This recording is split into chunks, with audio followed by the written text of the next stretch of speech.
비교 종교학이라는 책을 학문을 공부하면서 무속인의 세계에 대해서 관련된 책을 읽어본 적이 있습니다. 여러분은 무당이 똑같은 무당으로 보이지만 두 종류의 무당이 있다는 사실 아십니까? 습득무당이 있고 강신무당이 있답니다. 습득무당은 주역을 공부해서 통계와 확률로 때려잡는 사람, 이렇게 맞추는 사람, 이런 사람들을 습득무당이라고 하죠. 그런데 강신무당은 다르답니다. 이 사람들의 공통점은 다음과 같은 공통점이 있습니다. 무병을 앓습니다. 귀신이 그 사람에게 이제 질병을 통해서 내가 들어가는 걸 허락하면 그 병을 낫게 해주마, 이렇게 협박질을 하면서 무병을 앓게 되죠. 그때 그 무병이 너무 고통스러워서 그 잡신이, 귀신이 내게 들어오는 것을 허락합니다 라고 말하면 그제서야 무병이 낫고 신내림을 받습니다. 신내림을 받은 후에 이 사람들의 공통점은 작두를 탈 줄 아는 사람이 되는 거죠. 귀신의 힘을 빌려서 과거를 맞추는 사람이 되는 것입니다. 이 강신무당들을 보면 전체 무당의 약 25% 정도가 된답니다. 본인이 원한다고 되는 것은 아니라는 사실이죠. 이 배워서 공부해서 노력해서 되는 무당이 아니랍니다. 만일 배워서 가르쳐서 공부해서 노력해서 되는 무당이라면 그것은 강신무당이 아니라는 사실이죠. 사랑하는 성도 여러분, 제가 그 책을 읽으면서 갑자기 이런 생각이 들었습니다. 교인도 습득교인과 강신교인이 있지 않을까, 이런 생각을 해보게 되었습니다. 습득교인은 누구이십니까? 교회를 습관적으로 다닙니다. 배워서 되는 교인이죠. 열심히는 다닙니다. 나름대로 무엇인가를 해보려고 무던히 노력합니다. 그리고 시간이 지나면서 직분도 얻게 됩니다. 그런데 한 가지 문제가 있어요. 지식은 있는데 체험이 없는 겁니다. 다른 사람들에게서 주워들은 이야기는 많이 말합니다. 그런데 자기 고백이 없는 겁니다.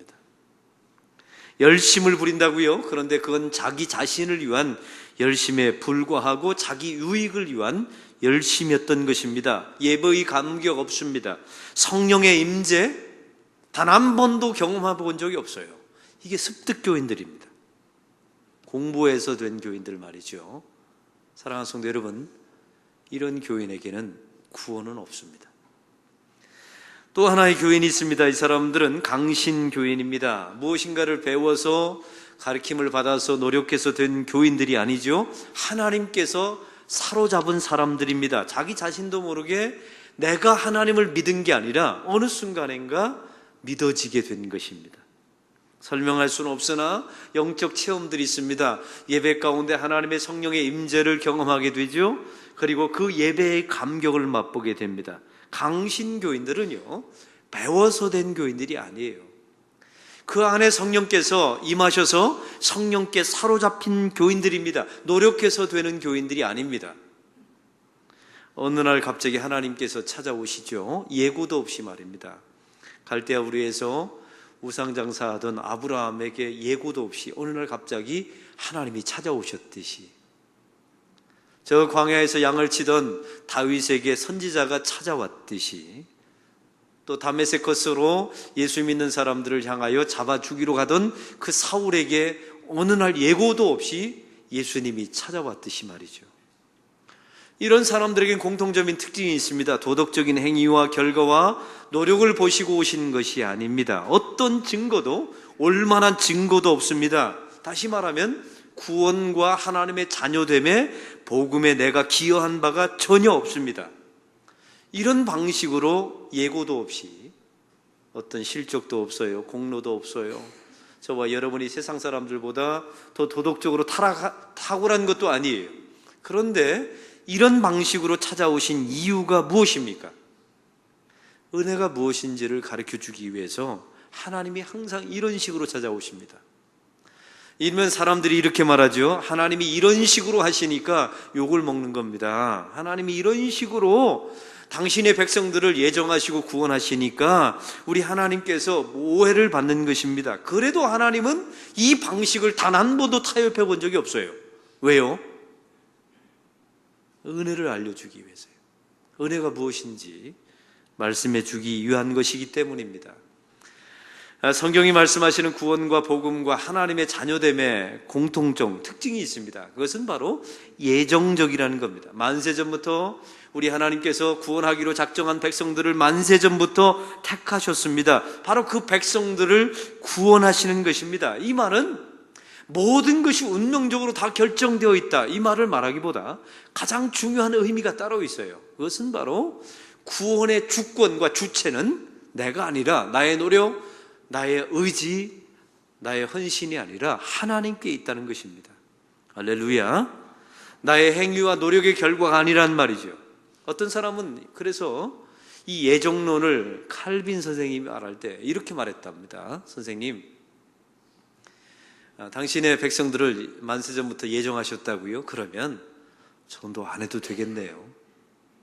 하나님이 택정하셨으면 택정받은 사람들은 다 하나님께서 결국 구원하실 거 아닙니까? 굳이 내가 아니어도 전도할 필요 없겠네요 라고 말했더니, 이 칼빈 선생이, 종교개혁자였던 칼빈이 이와 같이 대답했다고 합니다. 하나님이 예정하셨을 때 너의 전도를 통하여 구원하기로 그 사람을 예정했다라고 말했다는 겁니다. 정확한 대답이에요. 사랑하는 성도 여러분, 바로 이것이 예정적인 하나님의 구원입니다. 또한 우리의 하나님의 자녀됨 구원 복음은 또 한 가지 제한적입니다. 일방적이며 선택적이죠. 누구나 배워서 얻을 수 있는 거라면 그것은 복음이 아니에요. 누구나 가르쳐서 되는 거라면, 누구나 노력해서 되는 거라면 그거는 복음이 아닙니다. 요즘 우리는 새벽 예배에서 요한복음 6장 말씀을 나누고 있죠. 오병이어를 통해서 우리 주님께서 5,000명을 먹이신 사건의 의미를 살펴보고 있습니다. 이 오병이어 사건을 통해서 예수님께서 이렇게 말씀하십니다. 내가 바로 세상의 떡을 위해서 오신 것이 아니라 내가 바로 생명의 떡이다. 나를 먹는 자는 영원히 배고프지 아니할 것이다. 이걸 주님께서 말씀하십니다. 육체적인 배고픔을 위해서 채워주기 위해서 온 분이 내가 아니라 너의 영적인 배고픔을 채워주기 위해서 내가 왔다라고 예수님께서 말씀하셨죠.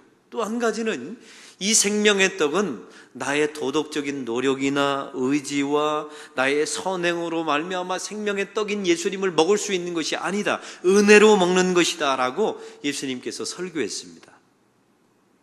이렇게 설교했더니요, 그 복음을 듣는 수많은 사람, 그 5,000명 떡을 먹었던 그 사람들, 예수님께 제자가 되겠다고 달려붙었던 수많은 사람들이 다 도망갔답니다. 그리고 12명만 남았다라고 요한복음 6장은 말씀하고 있습니다. 이때 예수님께서 요한복음 6장 37절에 말합니다. 잘 들어보십시오. 아버지께서 내게 주시는 자는 다 내게로 올 것이요 내게로 오는 자는 내가 결코 내쫓지 아니하리라. 사랑하는 성도 여러분, 보십시오. 아버지께서 내게 주시는 자가 내게 오는 겁니다. 나의 노력과 선행과 나의 공로를 통해서 오는 것이 아닙니다. 그래서 구원과 복음과 하나님의 자녀됨은 예정적이며 선택적이며 제한적인 것입니다. 오늘 성경은 습득교인처럼 보이는 아볼로를 소개합니다. 사도 바울이 2차 전도여행 중에 있었죠. 고린도에서 사역을 마치고 교회가 세워졌습니다. 이제 사역을 마치고 자기 자신을 파송한 수리아 안디옥으로 돌아가게 됩니다. 그때 거쳤던 도시가 에베소입니다. 이 에베소에서 유대 사람들에게 회당에서 복음을 전했지요.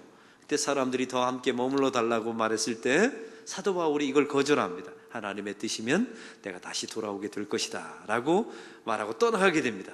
이 떠나면서 자기와 동행했던 브리스길라와 아굴라 부부를 남겨놓게 됩니다. 이제 사도 바울은 에베소를 떠납니다. 그런데 바로 떠나는 순간에 그 에베소에 아굴라라가 하는 사람이 도착했다라고 성경은 말씀하고 있습니다. 그러면 성경은 이 아굴라에 대해서 어떻게 말하고 있습니까? 오늘 24절을 다 같이 읽겠습니다. 알렉산드리아에서 난 아볼로라 하는 유대인 에베소에 이르니 이 사람은 언변이 좋고 성경에 능통한지라. 오늘 성경에 알렉산드리아 출신임을 말하고 있습니다. 그리스 알렉산더에서 지어진 신도시입니다. 이집트의 수도였으며 로마 다음으로 큰 도시였죠. 수학과 기하, 헬레니즘의 바로 본산지가 바로 알렉산드리아입니다. 이 아볼로의 출신을 밝힌 이유가 있습니다. 이 아볼로는 지식과 학문에 능통한 사람이었다, 이걸 말하고 싶었던 것이고요. 그럼에도 불구하고 이 사람은 흩어진 유대인이었습니다. 설교에 능했습니다. 성경에 아주 해박한 사람이었죠. 우리는 이렇게 알고 있어요. 히브리서를 지은 사람이 아볼로가 아닐까. 원래 히브리서의 저자는 작자 미상이라고 나와 있잖아요. 근데 분명히 아볼로가 히브리서를 지었을 것이다 라고 사람들은 말합니다. 설득에 능한 사람이었습니다. 복음을 설득적으로 말할 수 있는 능력의 사람이었어요. 그런데 이 아볼로는 한계가 한 가지 있었어요. 지식에 능합니다. 성경을 압니다. 알렉산드리아 출신으로서 모든 문명의 혜택을 받은 사람이에요. 석학입니다. 또 말씀에 능해서 언변에 강한 사람이었어요. 그런데 한 가지 부족한 점이 있었어요. 25절은 다음과 같이 말합니다. 다 같이 읽겠습니다. 그가 일찍이 주의 도를 배워 열심으로 예수에 관한 것을 자세히 말하며 가르치나 요한의 세례만 알 따름이라. 성경의 지식에 대해서 통달한 사람입니다. 열심도 있었습니다. 예수님에 관한 것을 설교하고 있어요. 여러분, 이 아볼로가 예수님에 대해서 어떻게 알았을까요? 예수님을 단 한 번도 만난 적이 없습니다. 왜냐하면 알렉산드리아 출신이었으니까요. 여기는 이유가 있었습니다. 스데반 집사가 순교했을 때 수많은 교인들이 핍박을 받아서 전 세계에 흩어지게 됩니다. 그때 교인들이 간 곳이 바로 알렉산드리아였어요. 흩어진 유대인들, 개종한 그리스도인들의 복음을 전해서 그 예수를 믿게 된 사람이 아볼로였습니다. 그런데 아볼로에 대해서 뭐라고 말합니까? 요한의 세례만 알 따름이라. 한번 따라해 봅시다. 요한의 세례만 아는 사람이었습니다. 예수님에 관한 것을 설교합니다. 그러나 이 사람은 예수님을 설교하지 않았어요. 다시 말하면 하나님을 설교하는 것과 하나님에 관하여 설교하는 것은 전혀 다르죠. 지식은 충분합니다. 그런데 경험이 없어요. 체험이 없는 겁니다. 나의 고백, 나의 것이 안 돼 있는 겁니다. 나의 신앙 고백, 내가 믿은 것, 내가 영접한 것이 아닙니다. 들은 이야기를 하는 거예요. 남에게 들은 이야기, 전에 들은 이야기를 하는 겁니다. 여러분, 이걸 왜 모르겠습니까? 만약 제가 설교자로서 여러분에게 이랬다고 합시다. 죄의 싹은 사망일 거려. 야, 죄의 싹은 사망이라고 말합디다. 죄의 싹은 사망이라는 것은 성경이 말하는 이론입니다. 이렇게 말한다면 여러분, 그게 설교입니까? 이걸 강의라고 말해요. 그건 강의에 불과한 겁니다. 설교는 그렇게 말해서는 안 됩니다. 여러분, 제가 일주일 동안 묵상해요. 그리고 하나님께서 나에게 주신 묵상의 계시가 있습니다. 그걸 제가 믿습니다. 여러분, 그리고 제 설교에 대해서 제가 은혜를 받아요. 그리고 항상 제가 즐겨 쓰는 말이 있죠. 나는 이것을 믿습니다. 이게 설교예요. 바로 그곳에 성령의 역사가 일어나죠. 왜? 그 안에 하나님 성령께서 주시는 확신과 믿음의 고백이 있으니까요. 성경은 이런 아볼로를 향하여 지식은 많습니다. 그러나 요한의 세례만 알 따름이라 라고 말하고 있습니다. 그러면 요한의 세례가 무엇입니까? 여기 세례 요한이 있다고 합시다. 요단강에서 세례를 베풀어요. 그럼 사람들이 와서 나 세례 주세요라고 말하면 거절하겠습니까? 주겠습니까? 당연히 주죠. 그러니까 내가 받기를 원한다면 얼마든지 받을 수 있는 게 세례 요한의 세례입니다. 노력하면, 공부하면. 여러분, 세례 교리문답 공부하면 세례 받을 수 있어요. 여러분이 구원받았다라는 징표로 받는 게 세례인데, 사실은 우리는 그것과는 상관없이 사실은 공부해서 얼마든지 요한의 세례를 받을 수가 있습니다. 이것 받았다고 구원받은 건 아닙니다. 우리 교인들 가운데 보면요, 이런 이야기를 들었어요. 순장님이 계신데 순장님에게 한 교인이 상담을 한 겁니다. 순장님, 요즘 제가 잠이 안 와요. 이게 미칠 노릇 아닙니까? 잠이 안 오는 게, 잠이 너무너무 안 옵니다. 했더니 순장님이 그러셨답니다. 내가 처방전을 하나 가르쳐 줄 텐데, 직방이라고. 뭐냐고. 성경을 읽으면 잠이 솔솔 온다고. 특별히 역대상을 읽으면 거기 족보가 나오는데 2장만 넘어가면 금방 잠이 떨어진다고. 이렇게 말했다는 거예요. 이게 순장이 할 말입니까? 그런데 제가 속으로 생각해 볼 때 그럴 수도 있다는 생각이 들어요. 이 성경 속에서 하나님의 계시를 발견하지 못하고 성령의 사람이 아니면 잠들 수밖에 없지요. 어떤 사람이 그랬다면서요. 이스라엘 삼국지라고, 성경책은. 이게 습득교인들의 특징이에요. 지식은 있어요. 근데 나의 고백과 체험이 없어요. 나의 확신이 없습니다. 나의 신앙의 고백이 없어요. 이게 공부해서 될 일입니까? 구원과 믿음과 하나님의 자녀됨, 이것은 나의 공부와 노력으로 되는 게 아니에요. 그래서 오늘 성경은 말합니다. 이 아볼로는 요한의 세례만 알따름이라. 그러면 요한의 세례의 반대말은 무엇입니까? 성령의 세례입니다. 이것은 받고 싶다고 해서, 요청한다고 해서 받을 수 있는 게 아닙니다. 내가 노력해서 공부해서 내가 얻을 수 있는 성령의 세례가 아닙니다. 이것은 구원의 징표예요. 구원받은 사람에게만 주신 바로 세례가 성령의 세례입니다. 예수님을 주라 고백하는 것도요, 여러분의 의지로 했다고 생각하지 마세요. 죽었다 깨나도 할 수 없어요. 그 안에 계신 성령님께서 하도록 만들어 주시는 겁니다. 할렐루야. 고린도전서 12장 3절은 말합니다. 또 성령으로 아니하고는 누구든지 예수를 주라 말할 수 없느니라. 예수님은 나의 구주십니다, 나의 하나님이십니다 라고 말하는 사람이 있어요? 그거 여러분의 입술로 하는 거 아닙니다. 못합니다. 할 수 없어요. 여러분 안에 계신 성령님께서 말하게 만들어주시는 겁니다. 내 의지와 노력과 상관없이 말이죠. 마태복음 16장 16절에 보면 예수님께서 제자들에게 물으십니다. 너희들은 나를 누구라 하느냐? 이때 베드로가 이렇게 말합니다. 주는 그리스도시요 살아계신 하나님의 아들이십니다. 이때 예수님께서 17절에 이렇게 말합니다. 바요나 시모나 내가 복이 있도다. 이를 알게 한 이는 혈육이 아니요 하늘에 계신 내 아버지시니라. 이건 이 베드로의 고백이 아니었던 겁니다. 그 안에 계신 아버지 하나님께서 베드로에게 그 입술의 고백을 하게 하신 것입니다. 왜? 성령의 세례를 받은 사람이니까 말이죠. 이게 그래서 기독교는요, 비밀이라고 말하지 않아요. 비밀은 가르쳐주면 아는 거잖아요. 기독교는 신비라고 말합니다. 나의 힘으로 되는 게 아닙니다. 공부해서 되는 거라면 그건 기독교가 아니에요. 그건 자기 수양이죠. 노력해서 되는 거라면 그건 율법주의지, 그건 복음이 아니라는 사실입니다. 이런 성령 세례를 받아서 그 안에 계신 하나님께서 말하게 하신 베드로를 보십시오. 나중에 또 어떻게 됩니까? 3번 부인하고 십자가 밑에 없었습니다. 예수님 오른편에 앉게 해달라고 자리 싸움 하게 되죠. 베드로 부족한 게 맞아요. 연약합니다. 쓰러질 수도 있습니다. 그럼에도 불구하고 놀라운 것은 그 안에 계신 성령님이 베드로를 놓치지 않습니다. 그 쓸모없는 베드로를 그 안에 계신 성령님이 끌고 가십니다. 그 불가능한 베드로를 우리 그 안에 계신 성령께서 사도로 만들어 가십니다. 쓸만한 사람으로 말이죠. 이걸 누가 하셨다고요? 내가 하는 게 아닙니다. 여러분의 노력과 의지로 되는 게 아니에요. 여러분 안에 계신 성령님께서 이걸 끌어가시는 겁니다. 그래서 우리가 나중에 요단강을 건너서 하나님 나라 갈 때 뭐라고 말합니까? 이 모든 것은 다 하나님의 은혜입니다 라고 말하면서 건널 수밖에 없는 강이 바로 죽음의 요단강인 것입니다.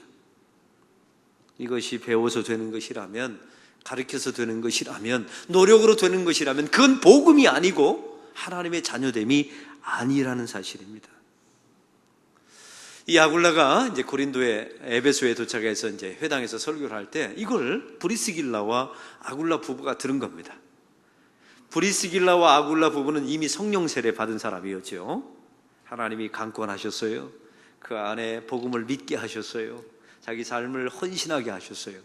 이 아굴라와 브리스길라 부부가 아볼로의 설교를 들어보니까 문제가 있다는 사실을 발견했어요. 바로 이게 영적인 체험도 없고 요한의 세례만 알고 성령의 세례는 모르는 사람이라는 사실을 눈치챈 겁니다. 이거요, 표가 확 나요. 우리 교인들도 마찬가지입니다. 여러분, 우리 교회 안에서 신앙생활 할 때 수많은 습득교인들이 있어요. 그거 엄청 편하는 거 아세요? 배워서 된 교인과 하나님의 강권하심으로 교인이 된 사람은 너무 달라요. 여러분, 이건 도덕적으로 깨끗하고 순결하고 이런 차원이 아니에요. 나의 힘과 나의 노력으로 무던히 노력하는 그리스도인들이 있어요. 너무 안쓰러워요. 한인 목사로서 그래서 되는 게 아닌데, 내가 생명의 떡이다, 나는 너의 육체의 배부름을 위해서 온 사람이 아니다 라고 말하면 습득교인들은 다 도망가 버립니다. 너의 의지와 노력으로 생명의 떡인 나를 먹을 수 있다고 생각하느냐? 아니다, 하나님의 은혜로 먹는 것이 바로 나다 라고 말하면요, 습득교인은 다 도망가 버립니다. 왜? 자기들이 원했던 것이 그런 게 아니거든요. 이 강신교인, 성령 세례 받은 교인만 남아 있습니다. 오늘 브리스길라와 아굴라 부부가 그래서 아볼로를 조용히 부릅니다. 성경에 보니까 하나님의 도를 정확히 풀어 이르더라라고 나와 있습니다. 여러분, 이 상황을 상상해 보세요. 초등학교도 안 나온 사람이요, 이 브리스길라와 아굴라 부부는 초등학교도 안 나온 사람이, 지금으로 말하면 이런 사람이 박사급인 아볼로를 데려다가 가르친 겁니다. 그러면 여러분에게 묻습니다. 이거 가르친다고 되는 겁니까? 이게 가르쳐서 되는 게 아닙니다. 오늘 성경에 보니까 이 순간에 아볼로가 변화됩니다. 이건 들었기 때문에, 배웠기 때문에, 가르쳤기 때문에 변화된 게 아닙니다. 하나님께서 만세전부터 아볼로를 구원하기로 예정하셨던 거예요. 그리고 브리스길라와 아굴라 부부를 통해서 만나는 순간에 성령의 강력한 역사가, 감동이 일어나게 된 것이죠. 할렐루야. 제가 이 본문을 가지고 설교한 분들의 설교집을 본 적이 있습니다. 어떤 분들이 이렇게 설명을 해놓으셨어요. 여러분, 우리가 아볼로처럼 그 초등학교밖에 나오지 않았던 그런 브리스길라와 아굴라 부부가 성령 세례에 대해서 말할 때 배웠습니다. 우리도 겸손한 자세로 배웁시다, 이렇게 말하는 분들이 계시더라고요. 본문을 잘못 짚은 겁니다. 이건 가르쳐서 되는 게 아닙니다.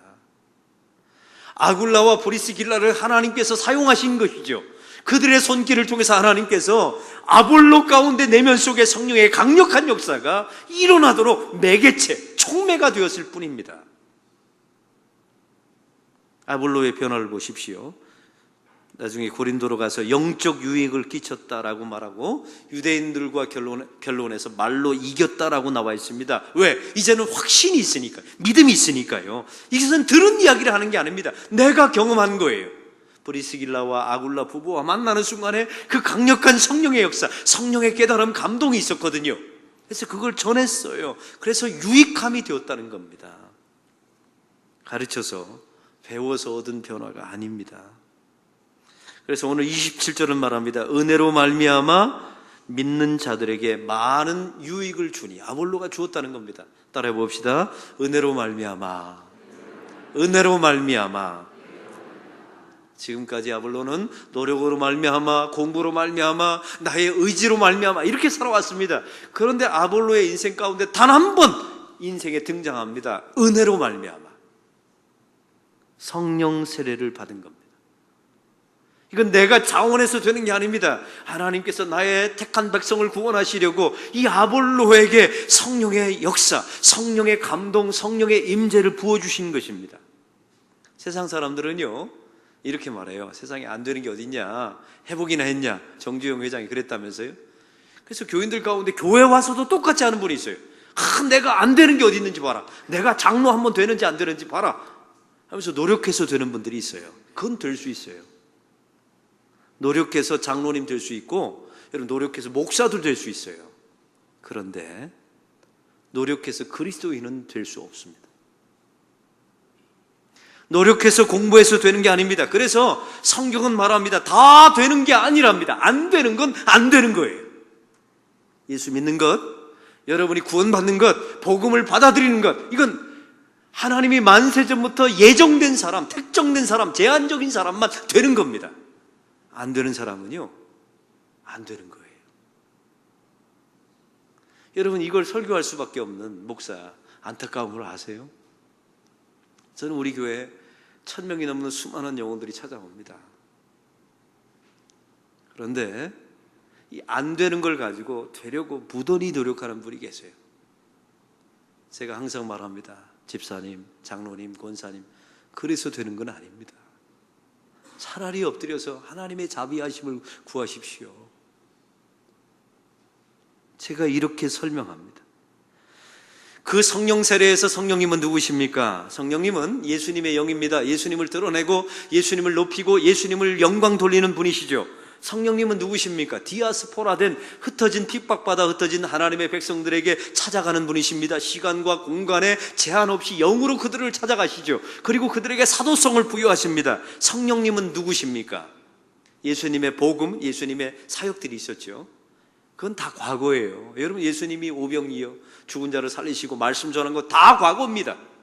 근데 그게 현재화될 수 있는 딱 한 가지 방법이 있어요. 여러분 안에 성령님이 계시면 됩니다. 베드로 보세요.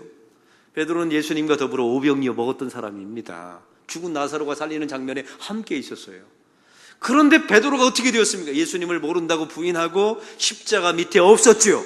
왜? 현재화가 안 되는 거예요. 나의 것이 안 되는 겁니다. 그런데 오순절 사건을 통해서 베드로 심령 속에 성령이 들어가십니다. 그때 이 베드로 안에 있었던 모든 예수님에 대한 경험, 그 체험이 지금 나의 것이 돼요. 그래서 십자가를 거꾸로 지고 베드로는 죽음의 길을 걸어갑니다. 이게 성령 세례입니다. 이걸 베드로가 했다고요? 아니요, 할 수 없습니다. 내 안에 계신 성령님께서 하는 겁니다. 그 도망갔던 베드로, 부인했던 베드로, 성령님이 그를 주장해서 만들어 가십니다. 예수를 믿는 것, 구원받는 것, 배워서 되는 거라면 그건 기독교가 아닙니다. 노력해서 되는 거라면 그건 복음과 하나님의 자녀됨이 아닙니다. 이걸 잊지 마십시오. 여러분, 그래서 은혜로 말미암아 여러분이 믿게 됐고 하나님의 자녀가 되고 확신을 갖게 된 것, 은혜로 말미암아, 이것밖에는 노래가 없습니다. 저는요, 제 아들을 낳았을 때 이제 초등학교 학생이 되었죠. 첫째 아들이. 그때 제가 책을 한 권 썼어요. 그게 크리스찬 매뉴얼이었습니다. 그 책을 썼던 두 가지 이유가 있습니다. 첫째는 교리를 모르는 교인들에게 제가 설명하기 위해서 썼어요. 두 번째는 제 아들이 장성하면 이 책을 읽고 예수님에 대해서, 하나님에 대해서 알았으면 좋겠다라는 마음으로 책을 썼어요. 그래서 어떻게든 쉽게 써보려고 제가 책을 썼습니다. 그런데 제가 사인까지 해가지고 제 아들한테 특별히 증정을 했어요. 아버지의 사인으로 제가 사인해서 제 아들에게 줬죠. 근데 이놈이 이걸 읽지를 않는 겁니다. 저는 제 아들과 더불어 심각하게 신앙에 대해서 대화를 나눠본 적이 별로 없어요. 왠 줄 아세요? 이게 가르쳐서 되는 것이 아니었거든요. 저도 마찬가지, 목사의 아들인데 어느 날 제가 이런 교회를 얼마나 많이 다녔습니까? 제가 얼마나 많은 성경 암송 구절을 했겠습니까? 교회 학교도 열심히 다녔죠. 근데 안 믿어지는데 어떻게 해요? 여러분, 이게 미칠 노릇이었습니다. 제가 목사의 아들인데 교회를 다니는데 안 믿어지는데 어떻게 합니까? 근데 대학교 1학년 때 히시시 수련회에 갔습니다. 근데 말씀을 듣는데 갑자기요, 지금까지 배워왔던 모든 지식이, 성경의 지식이 갑자기 믿어지는 겁니다. 아멘, 맞습니다. 그리고 그게 나의 말씀입니다. 나의 고백입니다. 그리고 꿇어 엎드려서 제가 하나님 앞에 거듭나고 회심했습니다. 제가 원해서 된 회심이 아니에요. 어느 날 갑자기 찾아온 겁니다. 제가 이걸 알기 때문에 제 아들을 기다린 겁니다. 근데 그날은 오지 않더라고요. 아들이 그랬습니다. 아빠, 교회 안 가면 안 되겠습니까?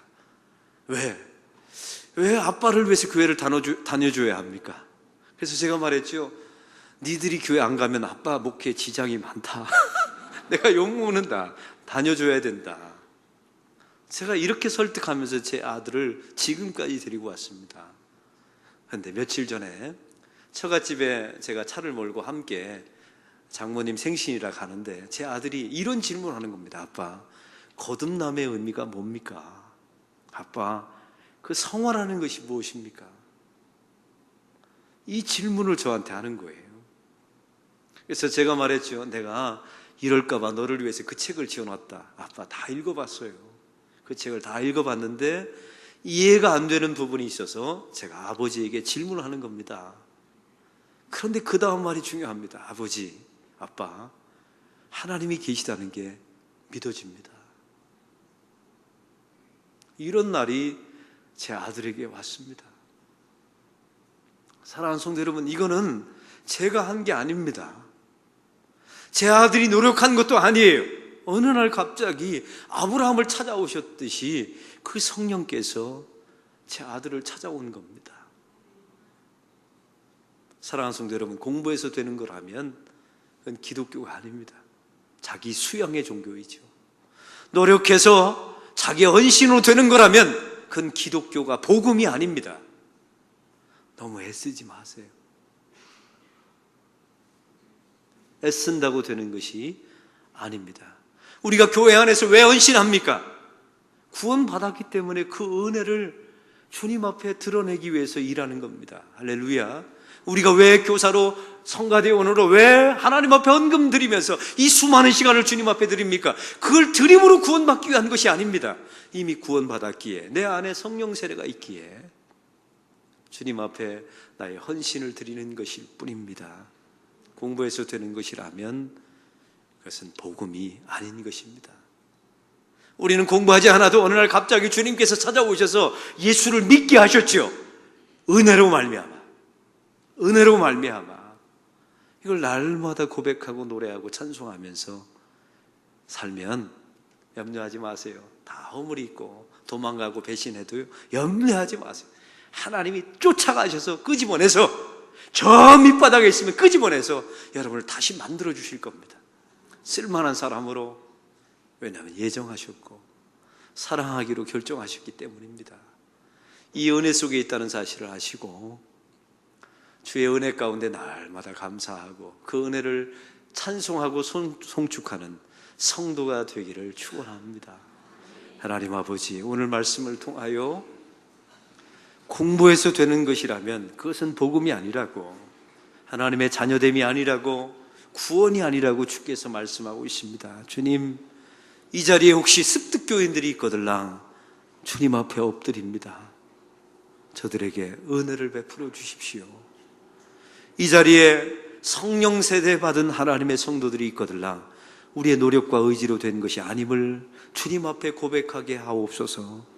은혜로 된 것임을 알고 날마다 하나님 앞에 찬송하며 노래하며 사는 주의 백성들 되게 하여 주옵소서.